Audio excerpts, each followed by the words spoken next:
Fuel is an important part of our life. We all use petrol, diesel, kerosene. Sometimes we wonder where it came from and how it is filtered. So we know distillation is the process behind it. But the researchers have intensified it. Yeah, it is correct. It is cyclic distillation. So today we are going to review one of the process intensification technique, that is the cyclic distillation. So friends, in this video we will review the paper which is named Understanding Process Intensification in the Cyclic Distillation System. We study how it is better, how it works, its advantages and all. So let us first take the brief preview about this paper.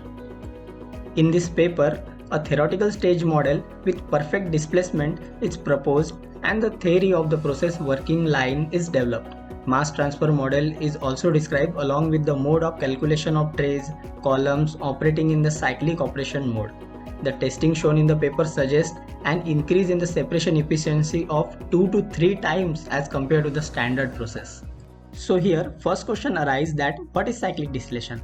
According to the definition, cyclic distillation is analogous to conventional distillation with liquid phase concentration gradient across the plate of the column. In simple words, it is a process vapor and liquid flow is operated in a cyclic manner. Knock knock. Every theory has its assumptions. For this research also there are mentioned.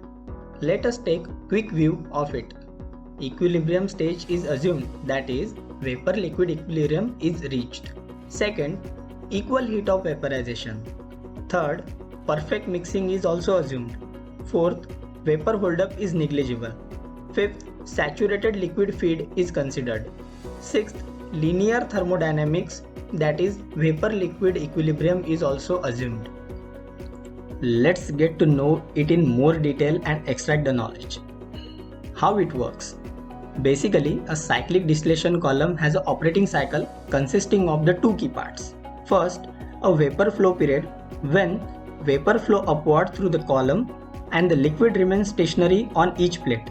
And the second, a liquid flow period when the vapor flow is stopped, reflux and feed liquid are supplied while the liquid holdup is dropped from each tray to the one below. When the vapor flow is stopped, reflux and the feed are supplied to the column. When the liquid holdup is dropped from each tray to the tray below, this mode of operation can be easily achieved by using perforated trays without downcomers combined with slice chambers located under each tray. If the vapor velocity exceeds the flooding limit, the liquid flow does not overflow from the tray to tray during the vapor flow period. But when the vapor supply is interrupted, the liquid drops down by gravitation to the slice chamber.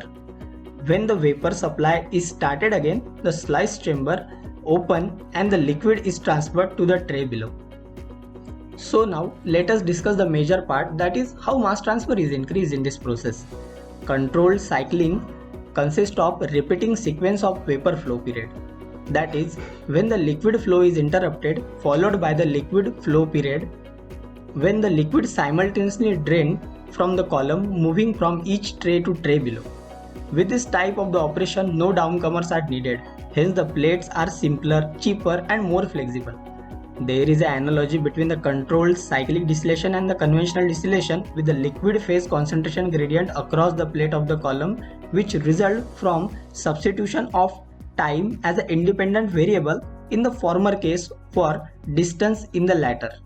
This means that the separate phase movement and the lacking of mixing between the liquid from different trays which have different composition, this result is improved distillation performance. For stepwise periodic operation, each tray is fitted with an inlet and outlet valve, normally closed by on and off valve, and has a side reservoir large enough to contain one tray holdup. The tray have no downcomers, but they can be completely emptied through their outlet directly into the reboiler. During the vapor flow period, the condensate is sequentially collected in these reservoirs. At the end of the vapor flow period, the bottom product is removed from the reboiler. The content of all the tray is moved to the reboiler, and the content of the reservoir is transferred to the corresponding tray. Then the new cycle begins.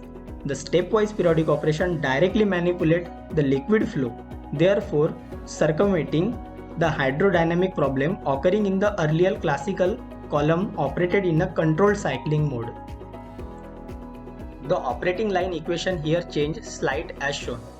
Look at the rightmost figure indicating the reduction in number of stages due to the change in the operating line equation of the cyclic distillation.